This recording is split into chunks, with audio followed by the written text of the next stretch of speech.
नमस्कार, आप देख रहे हैं हिमाचल दस्तक की प्रस्तुति दस्तक दिन भर। मैं हूं आपके साथ यशपाल सिंह। आइए नजर डालते हैं आज के मुख्य समाचारों पर। नूरपुर के बलेटा में ईंटों से मार डाला ग्रामीण, पटाखे चलाने को लेकर हुआ विवाद, चाचा भतीजे ने अंजाम दी खूनी वारदात। पांवटा साहिब में बिना परमिट के बनाई जा रही थी शराब, विभाग ने सील की फैक्ट्री। कोरोना की थर्ड वेव से निपटने के इंतजाम बताए सरकार, हाईकोर्ट ने बेड, एम्बुलेंस क्षमता सहित सुविधाओं की मांगी सूची। सेना भर्ती की लिखित परीक्षा स्थगित, मंडी में 25 जुलाई को होना था एग्जाम। सिरमौर की पंचायतों में 8 अगस्त को आयोजित होगी ग्राम सभा की बैठक, जिला पंचायत अधिकारी ने दी जानकारी।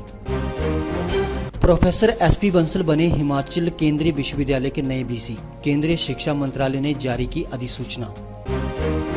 पैगासस जासूसी के विरोध में कांग्रेस ने निकाला जुलूस, पीएम गृह मंत्री से मांगा इस्तीफा।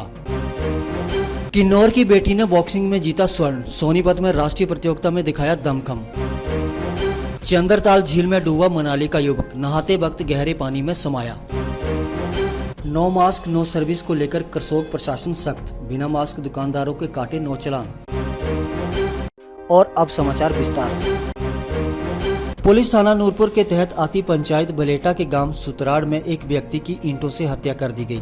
मृतक की पहचान सुतराड़ निवासी बरियाम सिंह के तौर पर हुई है। जानकारी के अनुसार बरियाम सिंह अपने घर में पटाखे चला रहा था। इस दौरान उसके ताया के बेटे रंजीत सिंह और भतीजे सन्नी ने बरियाम को पटाखे चलाने के लिए मना किया और बात बहसबाजी तक पहुंच गई। बहसबाजी से बात हाथापाई तक पहुंच गई। इस दौरान तैश में आकर रंजीत सिंह और सन्नी ने बरियाम सिंह पर ईंटों से वार कर उसे बुरी तरह से जख्मी कर दिया। बरियाम सिंह ने घायल अवस्था में पुलिस चौकी गंगत में अपने साथ हुई मारपीट की शिकायत दर्ज करवाई। यहाँ उसका मेडिकल करवाया गया। इस दौरान उसके परिजन उसे घायल अवस्था में इलाज के लिए पठानकोट ले जाने लगे, लेकिन रास्ते में ही उसकी मौत हो गई। नूरपुर थाना के प्रभारी कल्याण सिंह ठाकुर ने बताया कि आरोपियों के खिलाफ हत्या का मामला दर्ज कर लिया गया है।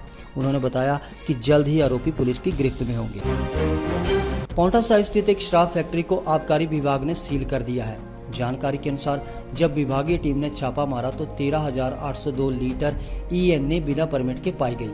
विभाग ने जब इस साल्ट को लेकर फैक्ट्री प्रबंधन से दस्तावेज मांगे तो वह उपलब्ध नहीं करवा पाए। इसके बाद टीम ने आगामी कार्रवाई तक फैक्ट्री को सील कर दिया है। जानकारी के अनुसार फैक्ट्री में शराब बनाने के लिए जो ईएनए पाया गया था उससे करीब 5,155 देशी शराब की पेटियां बनाई जा सकती थी, जिसका विभाग द्वारा राजस्व आकलन भी किया गया, जिसमें लाइसेंस फीस, अतिरिक्त license fees, PSA fund, excise duty आदि मिलाकर कुल राजस्व राशि 99 लाख रुपए से अधिक बनती थी।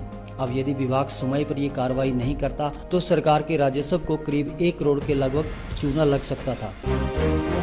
प्रदेश हाईकोर्ट ने सरकार को आदेश दिए हैं कि वे प्रदेश में उपलब्ध तमाम स्वास्थ्य सेवाओं का विवरण कोर्ट के समक्ष रखें।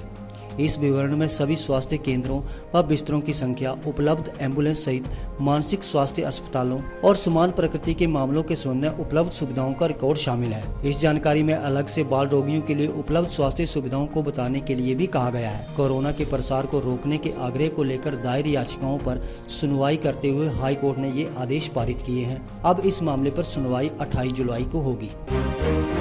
राजकीय वल्लभ महाविद्यालय मंडी में सेना भर्ती के लिए जो लिखित परीक्षा आयोजित की जानी थी उसे कोरोना तथा अत्यधिक बरसात को ध्यान में रखते हुए स्थगित कर दिया है। सहायक आयुक्त संजय कुमार ने बताया कि भर्ती निदेशक सेना भर्ती कार्यालय मंडी से प्राप्त सूचना के अनुसार 25 जुलाई को होने वाली परीक्षा को स्थगित कर दिया है। उन्होंने बताया कि उम्मीदवारों को लिखित परीक्षा की आगामी तिथि बाद में समाचार पत्रों के माध्यम से बता दी जाएगी। जिला सिरमौर की समस्त ग्राम पंचायतों में 8 अगस्त 2021 को ग्राम सभा की बैठक आयोजित की जाएगी। ये जानकारी जिला पंचायत अधिकारी अंचित डोगरा ने दी। उन्होंने बताया कि कोविड-19 के चलते ये बैठक आयोजित नहीं हो पाई थी, जिस वजह से ग्राम पंचायतों में विभिन्न योजनाओं के तहत लाभार्थियों का चयन, मनरेगा बजट, ग्राम पंचायत विकास योजना के अनुमोदन तथा ग्राम पंचायतों के वार्षिक बजट को पारित करने में परेशानी आ रही थी और पंचायतों में कई विकासात्मक कार्य नहीं हो पा रहे थे। उन्होंने बताया कि सभी ग्राम पंचायतों को ग्राम सभा की बैठक के दौरान कोविड-19 के संबंध में केंद्र व प्रदेश सरकार द्वारा जारी एसओपी का पालन सुनिश्चित करने के निर्देश भी दिए गए हैं। जिला हमीरपुर से संबंध रखने वाले सत्यप्रकाश बंसल को केंद्रीय विश्वविद्यालय का नया वीसी नियुक्त किया गया है। केंद्रीय शिक्षा मंत्रालय की ओर से शुक्रवार को इस बारे में अधिसूचना जारी की गई। सत्यप्रकाश बंसल इससे पूर्व हिमाचल प्रदेश तकनीकी विश्वविद्यालय हमीरपुर के बतौर कुलपति कार्यरत थे। वहां उनका कार्यकाल इस साल पूरा हो चुका है, लेकिन तकनीकी विश्वविद्यालय में उनके प्रशासनिक व्यवस्थाओं को देखते हुए हिमाचल प्रदेश सरकार ने उन्हें 1 साल की एक्सटेंशन भी दी थी। इसी बीच शिक्षा मंत्रालय ने उन्हें सीयू हिमाचल प्रदेश की जिम्मेदारी सौंपी है। कांग्रेस अध्यक्ष कुलदीप सिंह राठौर के नेतृत्व में शुक्रवार को पेगासस जासूसी के विरोध में केंद्र की मोदी सरकार के खिलाफ राजभवन तक कांग्रेस ने एक जुलूस मार्च किया। पार्टी नेताओं ने केंद्र सरकार की कड़ी आलोचना करते हुए कहा कि केंद्र ने देश के लोकतंत्र और इसकी मर्यादाओं को तार-तार कर दिया है। जासूसी कांड के खुलासे के बाद अब मोदी सरकार पूरी तरह से बेनकाब हो गई है। उन्होंने पूरे मामले में प्रधानमंत्री नरेंद्र मोदी और गृह मंत्री अमित शाह के इस्तीफे की मांग करते हुए इसकी जांच उच्च न्यायालय के किसी सिटिंग जज से करवाने की है। राजभवन के बाहर जासूसी कांड के विरोध में बोलते हुए कांग्रेस अध्यक्ष कुलदीप सिंह राठौर ने कहा कि इस शर्मसार घटना ने सिद्ध कर दिया है कि भाजपा का नैतिक पतन हो चुका है। वहीं अर्की युवा कांग्रेस ने एसडीएम के माध्यम से राज्यपाल को ज्ञापन भेजकर केंद्र सरकार को तुरंत बर्खास्त करने की मांग की है। हरियाणा के सोनीपत में आयोजित राष्ट्रीय युवा बॉक्सिंग प्रतियोगिता में किन्नौर की स्नेहा ने 66 किलोग्राम भार वर्ग में स्वर्ण पदक हासिल किया है, जबकि 52 किलोग्राम भार वर्ग में रितु ने कांस्य पदक हासिल किया है। ये जानकारी बॉक्सिंग कोच उपेंद्र नेगी ने दी।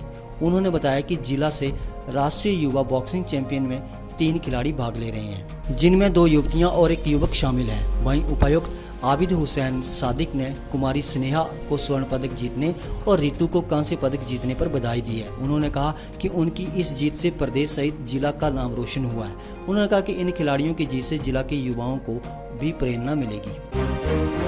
हिमाचल प्रदेश की प्राकृतिक झील चंद्रताल में नहाते वक्त मनाली का एक युवक डूब गया। हादसे की सूचना मिलने पर एसडीएम महेंद्र प्रताप सिंह की अगुवाई में रेस्क्यू कार्य शुरू हुआ। सुंदरनगर से आए गोताखोरों ने कुछ ही मिनटों में शव को निकाल लिया। शव झील के किनारे से करीब 20 फुट की दूरी और लगभग 18 फीट गहराई पर था। डाइवर ने पहले ही प्रयास में शव तक पहुंचकर उसे रिकवर कर लिया। इसके बाद पुलिस ने शव को कब्जे में लेकर आगामी कार्रवाई शुरू कर दी है। मृतक की पहचान राहुल ठाकुर निवासी जगसुख मनाली के तौर पर हुई है। बता दें कि राहुल अपने 4 दोस्तों के साथ चंद्रताल घूमने आया था और 22 जुलाई को वे नहाने के लिए झील में उतर गया। इस दौरान गहरे पानी में समाने से उसकी मौत हो गई। करसोग में प्रशासन मास्क को लेकर सख्त हो गया है। शुक्रवार को एसडीएम करसोग सन्नी शर्मा और डीएसपी गीतांजलि ठाकुर ने बाजार का निरीक्षण किया। इस दौरान बाजार में व्यापारियों सहित 9 चालान किए गए। ये चालान 3 दिन प्रशासनिक जागरूकता अभियान के बाद किए गए हैं। प्रशासन ने सीधे तौर पर संदेश देने की कोशिश की है कि कोविड को लेकर किसी भी प्रकार की अनियमितता बर्दाश्त नहीं की जाएगी। आज डीएसपी करसोग के साथ हमने इलाके का दौरा किया और करसोग बाज़ार में जिन लोगों ने मास्क नहीं इस्तेमाल किए थे उन लोगों को हमने कानूनी कार्रवाई करते हुए उनके जो चालान हैं वो भी काटे। देखिए, जैसा आप जानते हैं करसोग बाज़ार पहले ही थोड़ा सा बीच में तंग है। वहाँ पर लोगों चलने में दिक्कत होती है। उसके साथ अगर हम लोगों के आम चलने की जगहों को, जो कि पब्लिक प्लेसेस हैं, लोगों के चलने के लिए हैं, पैदल लोगों के चलने के लिए, उसमें भी अगर सामान रखेंगे और एक सीमा से आगे चले जाएंगे तो लोगों को चलने में दिक्कत होती है और लोग सड़क पे चलते हैं, फिर दुर्घटना की संभावना होती है।